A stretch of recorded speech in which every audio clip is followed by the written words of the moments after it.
And today we are going to do a joint webinar with cultural strategist and social listener, Kim Townend.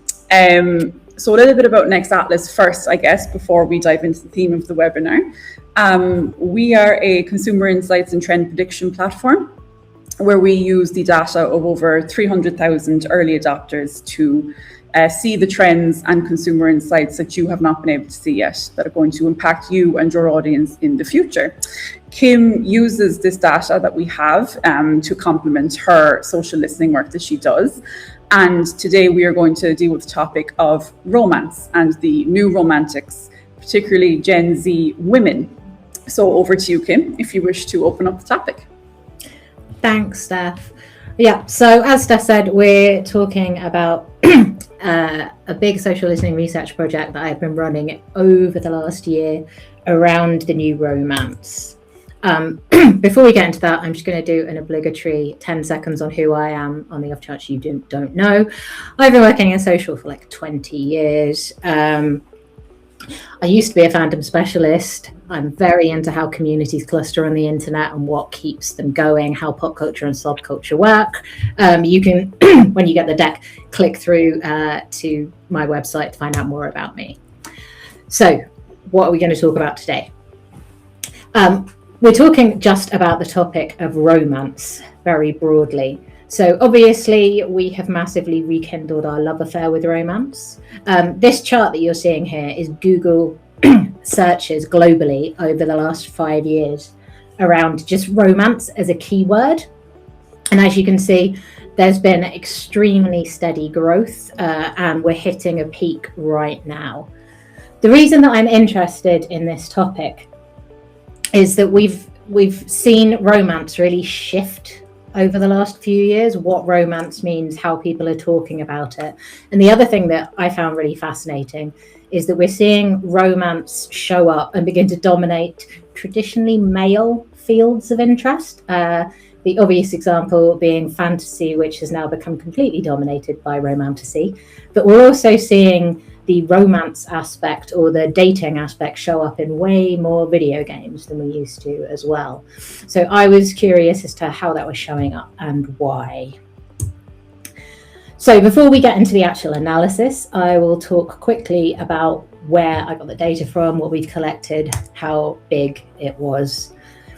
So we've looked at 1 year of data from the 1st of June 2025 to the 1st of June this year. I wanted to keep it super broad. So this is just using the hashtag romance. And this is across European and North American data in English language. We collected across Blue Sky, Threads, TikTok, obviously, Pinterest, Reddit, and Instagram. We didn't include Reddit in this analysis because it involves doing slightly different research. It is in the bigger report, but we're not going to talk about in this deck. And in terms of the amount of mentions that we're looking at, it was a huge data set, almost 2.5 million mentions, generating over 17 billion views, over 1 billion engagements, and 12.3 million comments. So quite a lot of data for us to get through. Mm-hmm. In terms of where that was happening, before we get into the specific insights, just to give you a bit of a positioning and understanding of which platforms were driving what. So this was quite interesting for me because usually we see TikTok being the dominant platform, and then we see TikTok being the home of all engagement, and that's across most topics. But with this data set, Instagram dominated across comments, views, likes, and was neck and neck with TikTok in terms of engagement, despite the fact that Instagram had a much smaller mention data set than TikTok did. So this is the first time that we're seeing for a topic this female and this kind of Gen Z millennial that TikTok is not the dominant place to go for engagement or comments. That's actually moved across to Instagram, which is probably testament to the amount of algorithm shifting they've been doing over the last year. For sure. So the data. BookTok is still the place that romance is happening on the internet. So anything that uses the hashtag romance, there were 4.5 times as many posts around romance in pop culture than there were romance in real life. I started off, obviously, with a data set this size. It's really difficult to classify it easily because there are so many mentions. So initially, I split our data into the themes of pop culture and then the themes of like lived or in real life relationships. So within pop culture, we then cluster that data into books and into movies and TV, so anything screen based. And then love came as like an ambient language that sat around the other two big topics. And the IRL sector, we are looking at relationships where people talk specifically about being in a relationship with someone. And then the other cluster was dating. And dating was a far smaller cluster than relationships, and IRL was a far smaller cluster than pop culture. And then when you get this deck, I know it's quite difficult to see on this screen, but when you actually download the deck, hopefully after the webinar, you'll be able to see how the sub-themes lived underneath the screen, and books and relationships and dating as well, to give you a broader understanding of how the conversation started to shake out. Just to say, we will send this deck to everyone who signed up, and we'll leave it in the comments as well of the live stream after. Thanks, Steph. No problem. So looking at the audience data, obviously with social data, I'm sure most of you know it's getting harder and harder to get specific audience data from the social platforms. So you'll see that we're seeing other as massive chunks of our data. And that is anybody who hasn't either tagged themselves as having a specific gender in their profiles, or it's basically anything that comes through a Meta-owned platform. Obviously, Blue Sky doesn't share gender data. So a lot of our gender data is coming from TikTok, who are happier to share the gender data. But the key takeaway for our, who the audience is that when we are looking at romance showing up in pop culture, so when people are talking about it in terms of books and movies, men barely talk about it at all. We're looking at like a 5 times more likely for women to be talking about it. But when it's in real life stuff, men account for like over half of the conversation that we can see in terms of tagged gender conversation. So the in real life romance conversation is nowhere near as female dominated as I think most people would have expected. But when you look at people who are talking about romance within pop culture, so romance not within their own lives, it is incredibly female dominated. And now looking at this beautiful network graph that I created, I've looked at the top 100 hashtags that appeared across our entire data set, and then created a network graph to see how they cluster and cross over with one another. So you'll be able to see from this, just like the sheer size of BookTok. BookTok itself is such a monolith when it comes to the romance conversation, and you'll see how much it crosses over with a lot of those IRL themes that we're seeing around love. So what we're starting to see emerge from this data set and looking at the data this way is that the romance conversation isn't like separate conversations with separate themes when we're looking at pop culture, or like movies versus dating, or music versus relationships. Like the key themes we're seeing happen across all of our various in real life and pop cultural activities. The only two things that stand apart from the wider romance conversation that are massive clusters in and of themselves are obviously anime, and then separate from anime even is the K-pop Demon Hunters shippers. That was a massive conversation within the screen specifics. I think also when I ran the fan edit data, K-pop Demon Hunters accounted for like 42% of all fan edits that showed up in the data set, and that was like 10% of the entire data set as well. So yeah, the anime crowd are strong within this conversation. And then I wanted to understand which types of subcultures or cores or sub-communities were showing up within our data. And here we've got, starting on the left-hand side, the lighter pink is stuff that was more likely to show up in lived and IRL situations. And then on the right-hand side, in the darker color, we're looking at stuff that showed up in fiction that was much more likely to be book talk based. So the interesting thing to me is that the book talk stuff was they were much smaller clusters and there weren't that many of them, but the real life stuff was way bigger in terms of volume, and that's where we were seeing like hope core and love core and dream core show up. And then we kind of moved into the more aesthetic based things, so we're seeing coquette, old money, fairy core, princess core, all of that stuff. And then we move across cottage cores, kind of sits halfway between fiction and real life, same as nostalgia core and Q core. And then like dark academia has basically moved completely away from reality and is now just talked about in terms of fiction. And building on the theme that I touched on a little earlier around how we were seeing the same themes emerge across both pop culture and in real life, what we noticed when running the analysis is there were 7 emotional themes that were showing up across the entire data set. And here we're showing how much weighting the theme had towards either fiction or in real life. So in real life is the darker pink and the fictional color is the lighter pink. So most of the themes had a very clear leaning where they were talked about more in one or the other.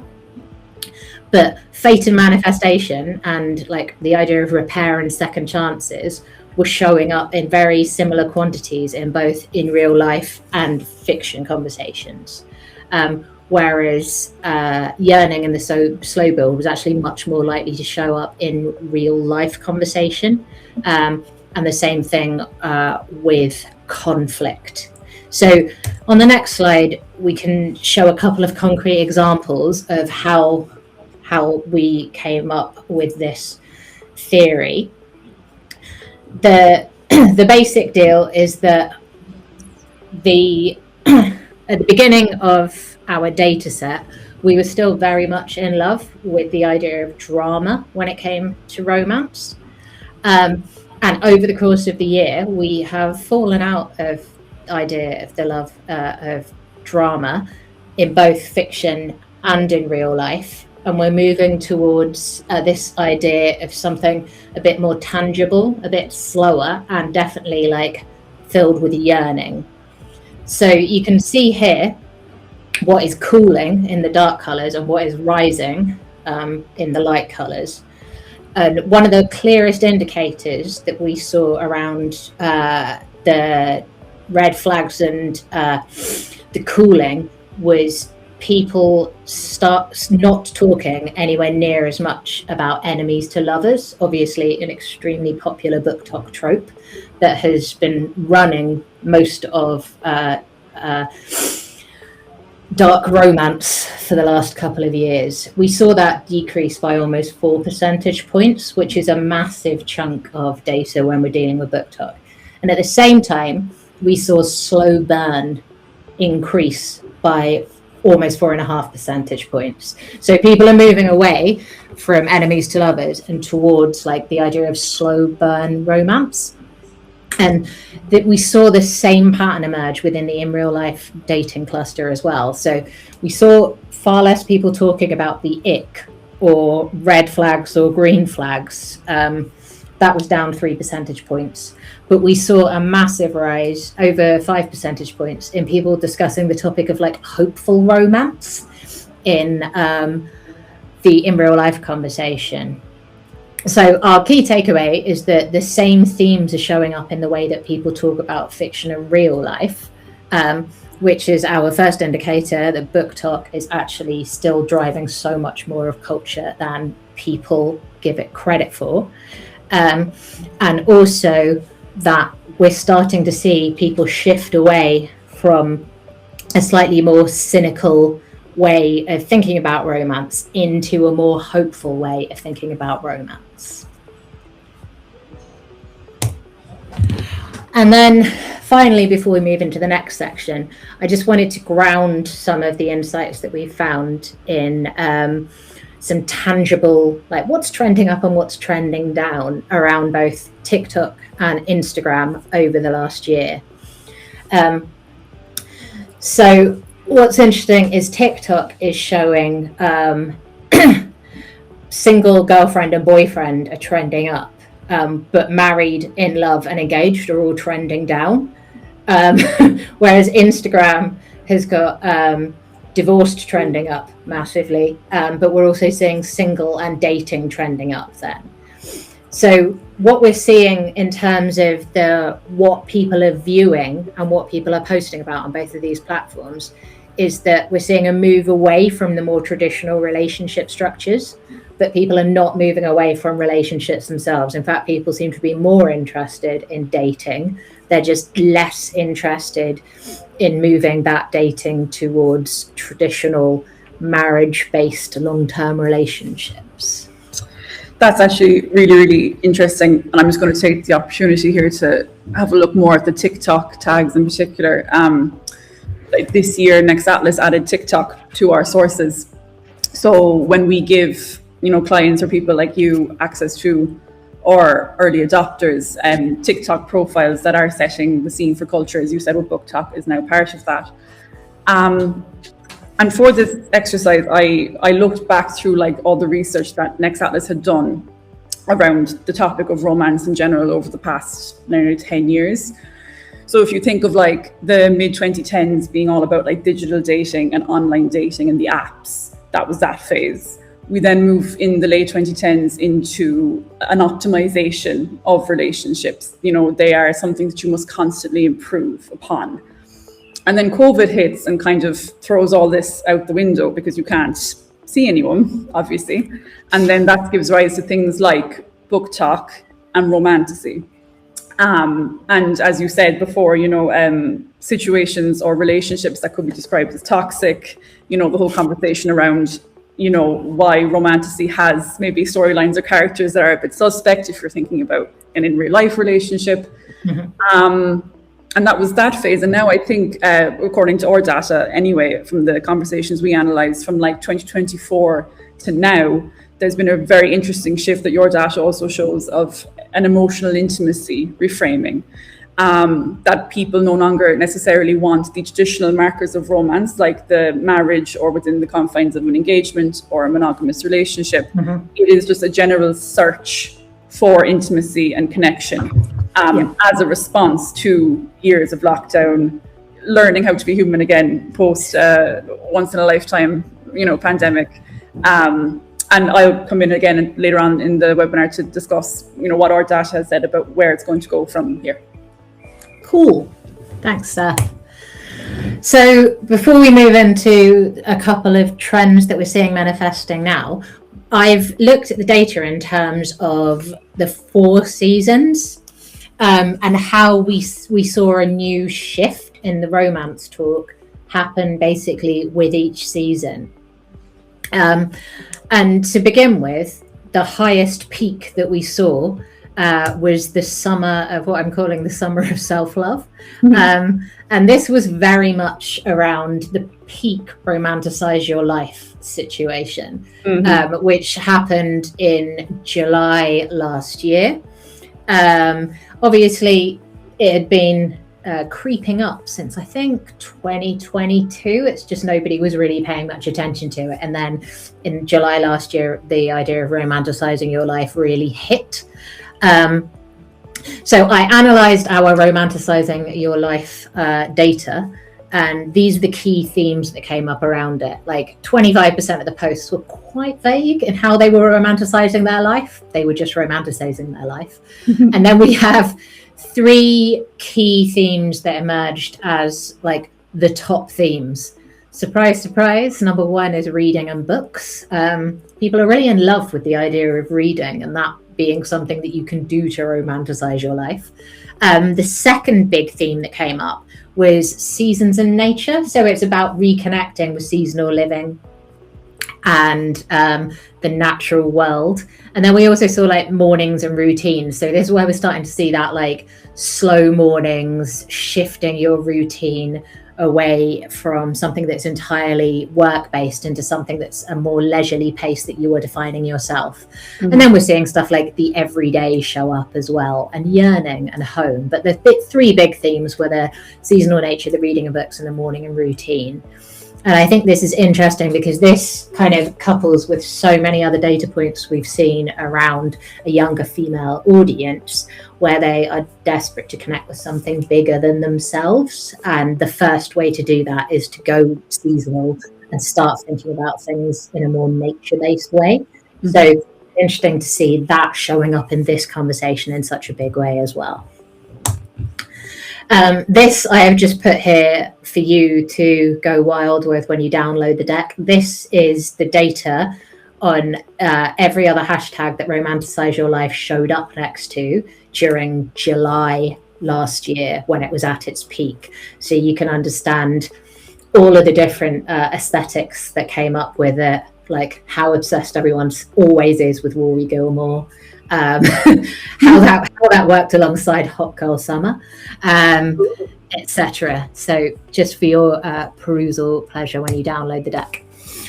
The second seasonal shift that we saw was as autumn approached, and obviously summer is like peak dating season. So as autumn approached, we saw the dating app conversation drop off significantly. So people just were not talking about dating apps in anywhere near as much volume. But what we did see is people were starting to talk a lot about first dates, and they were talking about like romance as a topic itself and how hopeful they were, and meet cute and being single and the self-work that it was involved around it.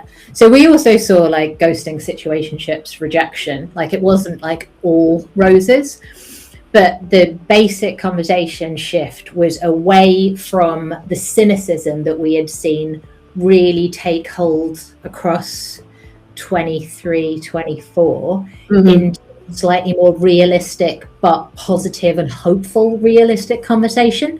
So move away from cynicism into kind of, I guess, a pragmatic positivity.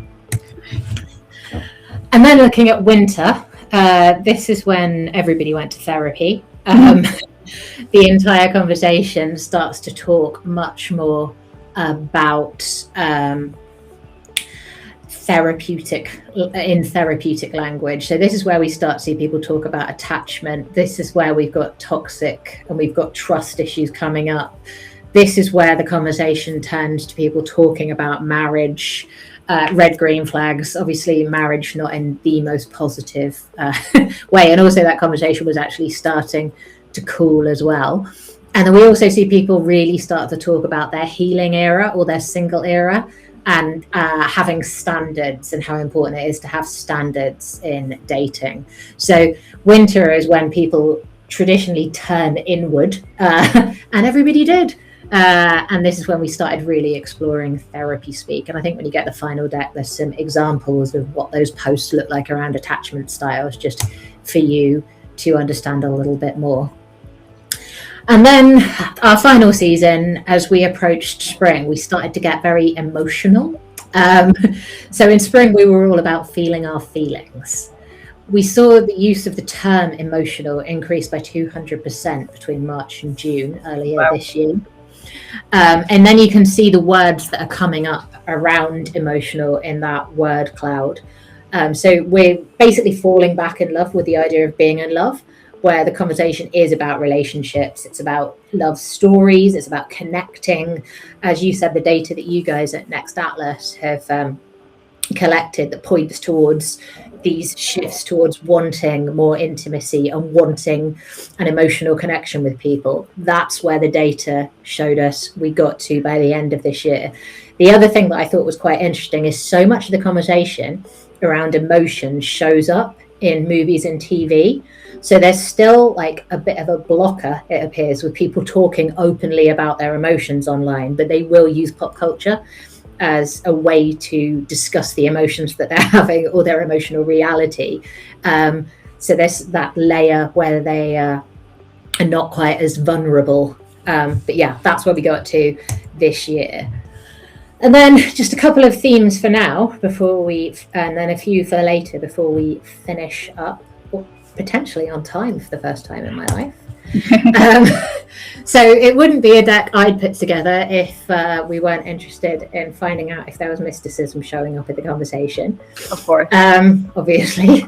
So I looked at what was happening around a conversation around like astrology, tarot, witchcraft, the huge within the conversation about romance. And there is conversation happening in there. It's not a significant amount of conversation. It's only around 1% of the conversation, but that is still quite a lot of mentions based on how large the conversation is. We also saw like a very distinct seasonal peak. So during spooky season, that's when everyone starts getting into their rituals, their manifesting, blah, blah, blah. Looking at the themes themselves, so I looked at crystals, at manifesting, at witch stuff, at astrology, and then at tarot. You can see loads of them live primarily in fiction as opposed to in real life. But we did see astrology showing up in big numbers in real life, and also manifesting showing up in big numbers in real life as well. So women are doing quite a lot of like manifesting their perfect partner. And if you look at these screen grabs at the bottom that you'll be able to click through to when you get the deck, all of these are explaining relationships or explaining relationship dynamics through the language of astrology and the interaction between various star signs and zodiac signs. And then some of the data is like 12th house synastry, and this stuff is going very viral, again explaining to us that the Gen Z astrology audience have a really deep understanding of all things mystical, and it's showing up in a romance conversation. The second thing for now is that softness is gently gaining traction. So we only saw about like 0.5% of our conversation around softness show up within our data set. So it's not a big signal, but it has been gradually increasing, and it's really started to grow in spring this year. And the reason that I thought that it was important that we included softness is that when we look at it like contextually in the wider TikTok and pop cultural world, when you see it sitting alongside other signals, it starts to make a lot more sense in this conversation. So the findings that we found around like the lack of cynicism, the hope core, the romanticizing your life trend, all of these, though they're not using the language of softness specifically, are very much in that ballpark. So softness within my data set, at least, is gently gaining traction. Book talk, I'm afraid to say, folks, is still leading the way. More than 1/5 of all the posts that we saw tagged with romance were also tagged with book talk. So this isn't just book specific conversation, this is book talk itself. And here I've looked at the tropes within book talk that are trending up and the tropes that are trending down, because often we see these tropes start to show up in real life in interesting ways. And as we know, slow burn is massively trending up and enemies to lovers is trending down. But it's worth noting that both enemies to lovers and dark romance are still massive chunks of the conversation. They're just losing a bit of market share. What's more interesting to me is that billionaire as a trope is starting to trend up almost a whole percentage point within book talk, alongside workplace and boss, forced proximity and mafia romance. So we're still definitely seeing like a number of what might be thought of as grey area, slightly problematic tropes appearing. But basically, people are living for the thrill of yearning is the takeaway from here. Slow burn is the biggest trend on the up. Romance on the screen. We saw a more serious approach happen within romance on the screen. So the rom-com revival is something that people have stopped talking about entirely. And here again, we're seeing like slow burn show up. We're seeing comfort rewatch, period adaptations. Shipping is obviously part of the conversation. And it's also interesting to see that the screen is always a couple of years behind the books. So the conversation that we're seeing happening around movies is conversation that we would have seen happening around books 3 to 5 years ago. And then obviously we're seeing romance show up beyond social. It's quite difficult to find romance signals around beauty and fashion within social data because people do not tag it that way. However, we are seeing it in more traditional media. And the thing that I thought was interesting about the romance that we're seeing show up across beauty and fashion is that it's all very traditional period, corsety, ruffles, red and white, which sits in direct opposition to everything that we've learned around how people are talking about romance and reframing romance these days. This is a very traditional, quite patriarchal idea of like what romantic culture is. And that is the opposite of the conversation that we've analysed. So Steph, do you want to run through these? I will try run through because we are slightly over time. So basically, I'm going to start with the two on the left first and then the two on the right, because they are both, I think they can be divided into two groups. So rising interest in long conversations is an emerging trend that we have found from our analysis of our early adopter conversations. This basically points to a general attitude of people de-optimizing romance. That, as you said, slow burn is now the desire when it comes to dating, that we don't try to have shortcuts when we are dating people. The whole point is that you actually put in the effort to get to know someone. You can view this as like the reintroduction of friction into the dating process, and people maybe relearning the fact that, you know, to have actual deep and proper romance, like the one that you are admiring in whatever book you are reading, you have to put an effort in real life. You'll see in the full deck when you download it some of our predictions and statistics around this.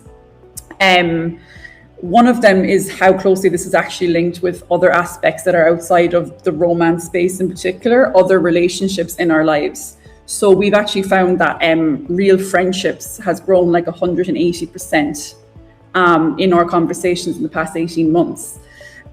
We've also noticed this with people's relationship to place.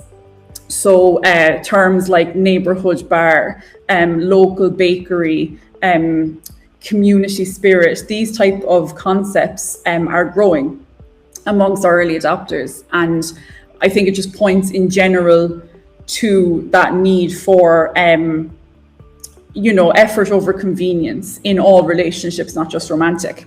And I think that leads us on then nicely to the second one there, real love, that people crave relationships that feel unscripted, imperfect.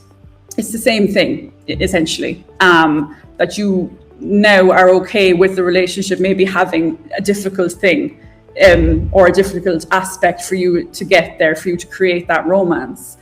And I think these two can be grouped together because they are basically a direct response to the algorithmic world that we now live in.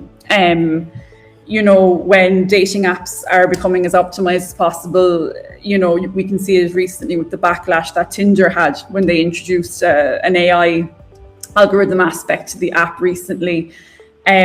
People are treating, specificity, roughness, the unexpected, the thrill of dating has now kind of become chic and popular again. And as you were saying, despite maybe the aesthetic or the fashion of that being a bit more traditional, that actually the real life experience of it, of what consumers will actually seek going forward, is a much more grounded, maybe modern, or in some aspects timeless way of relating to people and falling in love. Linked to this, though, I think is, I suppose, what would you find attractive falling in love with someone? What would make you sit for that long conversation, or what would real love constitute to you? And then that brings us on to the insight here in the top right, and sapiosexuality. So you might not have heard of the term sapiosexuality, everywhere on your socials, but you've definitely heard of something like knowledge maxing or the performative male.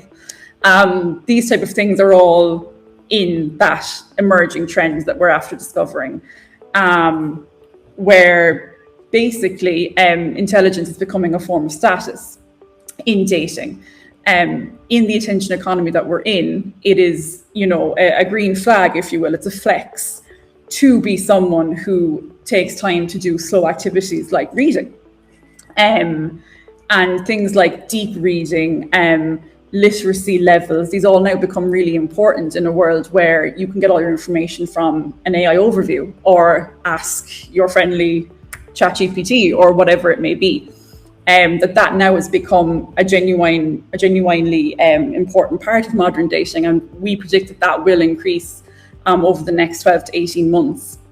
The logic being that when AI can create whatever content you wish, it can summarize all the intelligence in the world, that human intellectual capital is now going to be very important. Which I think leads us on nicely to the book Boyfriend, emerging insight that we have found.